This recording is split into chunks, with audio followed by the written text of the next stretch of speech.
Ahoy, this is Zdenka. 360 cameras have no limits when it comes to creativity. In this tutorial, let's cover everything from best night filming settings, better sound, fake drone shots, export settings, creating VR and YouTube 360 videos, all the way to editing techniques and much more. Let me show you how you can avoid these problems based on my own experience. If you just got your Insta360 camera and you are learning how to use it, or if you're thinking about getting one and you're looking around collecting as much information as possible, you might find this video packed with tips and tricks quite useful. In fact, I have many tutorials like these on this channel, so consider subscribing if you're not already. The first one is the basis of all. Let's talk about stitch position. The camera I'm holding in my hands is Insta360 X3. How is 360 video created? There are two lenses, each covering 180 degrees footage, which is then stitched together in a post, creating this 360 footage. Between those two cameras, right here, is a stitch line. Sometimes you might see a little digital movement in the footage or a little imperfection. That is a stitch line. Sometimes it might be more visible, sometimes less. Sometimes you are not going to notice anything. It all depends on the texture, how busy is the background, and what lighting conditions you are filming at.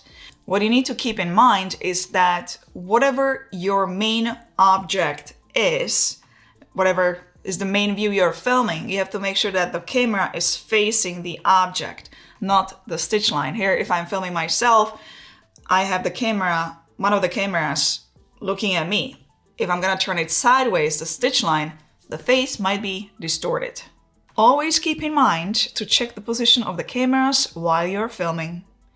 If you ever end up with footage looking this way, don't panic. The camera is not broken, nothing happened to your lens. It's because of the settings.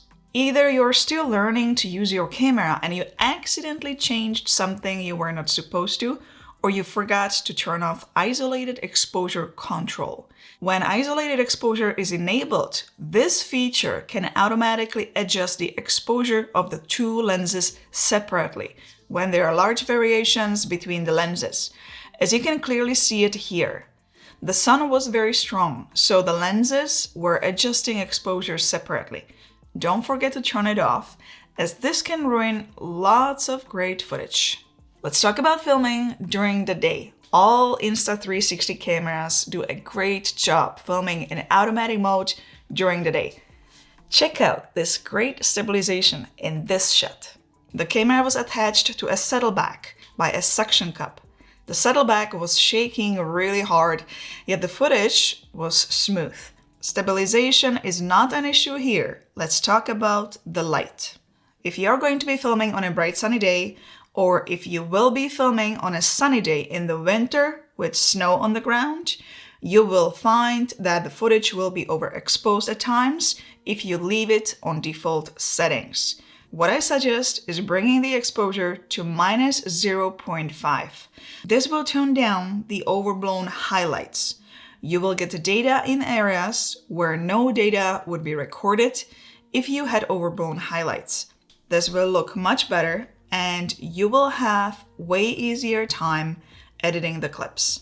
There is one more thing you need to keep in mind if you're filming on a bright sunny day, and that is seeing the camera and invisible selfie stick in the shadows.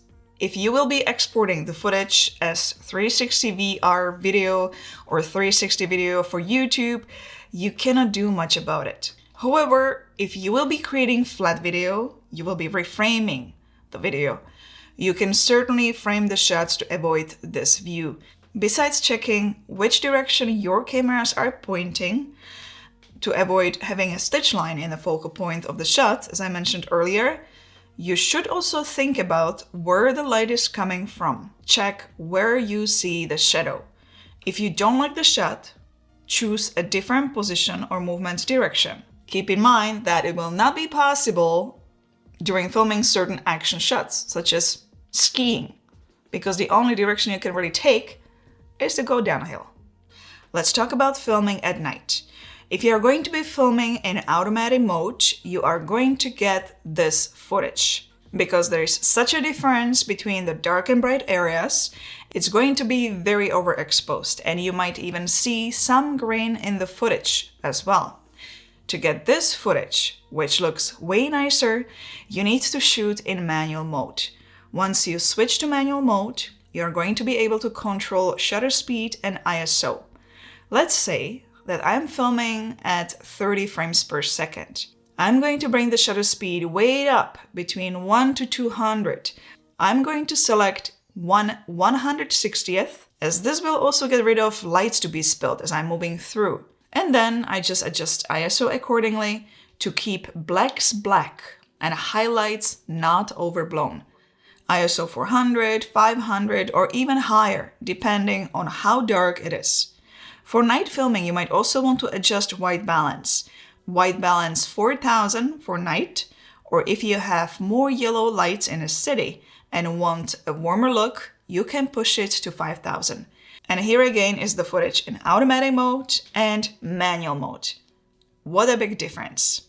If you own Insta360 X3 and want to learn everything about camera settings, I've created in-depth tutorial where I'm going through every single mode. I'll link it below for those interested. The most important accessory for the Insta360 cameras is the invisible selfie stick. It's a little bit over a meter long. It gets erased in a shot.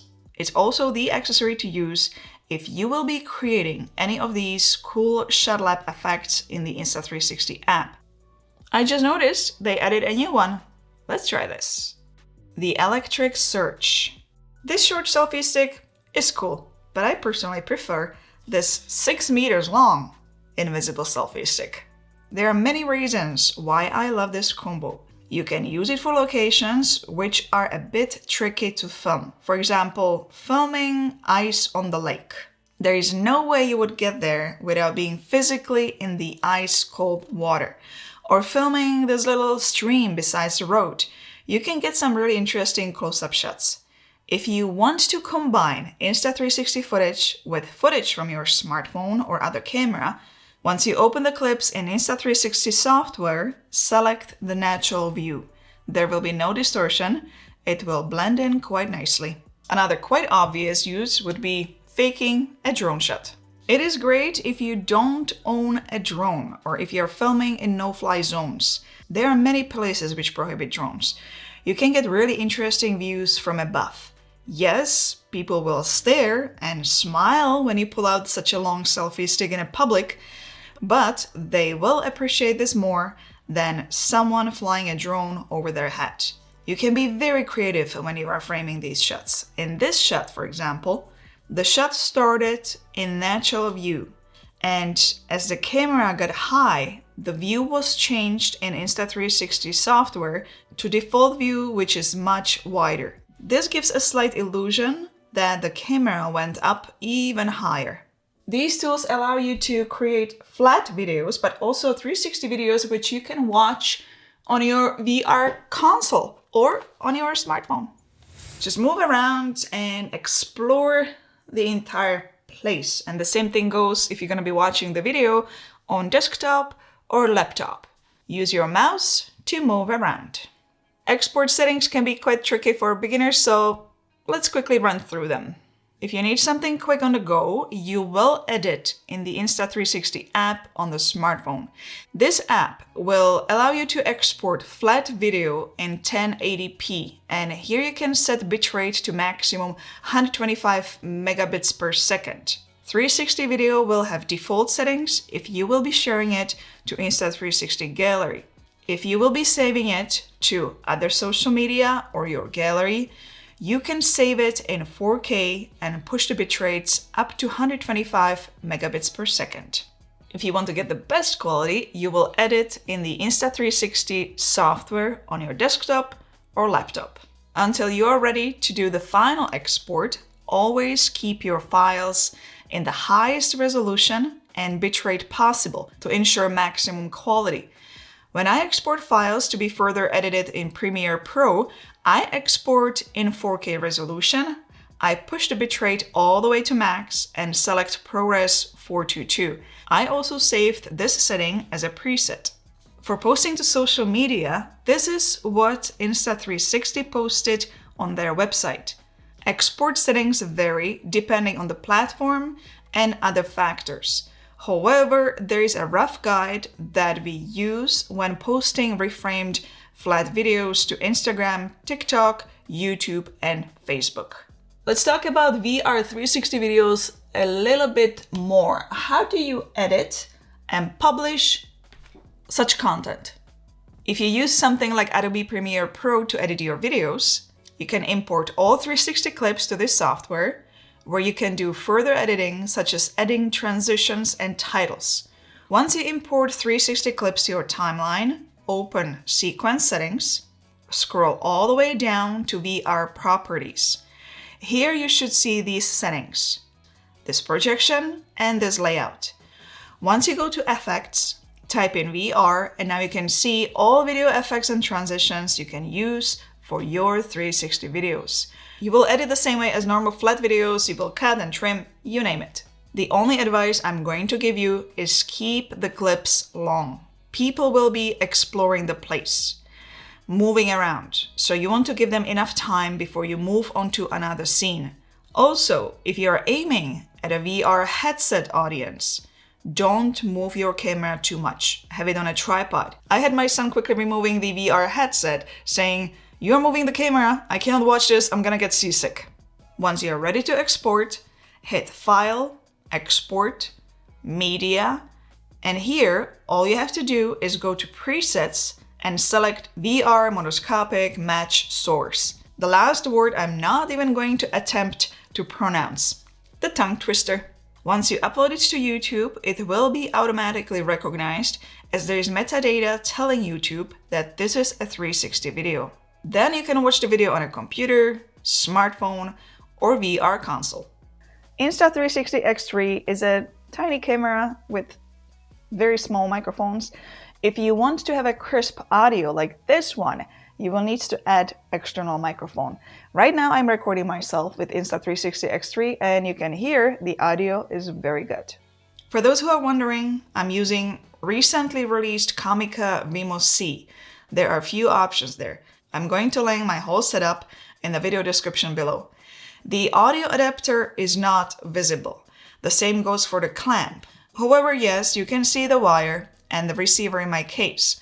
If you will be filming a 360 video, I would completely avoid this by creating a very scenic video showing off the best spots with music and audio being recorded in the studio later on and edit to the video in the post. Give it a thumbs up if you like this video and don't forget to subscribe for more. If you are looking for additional tips when it comes to using 360 cameras, I've got more on this channel.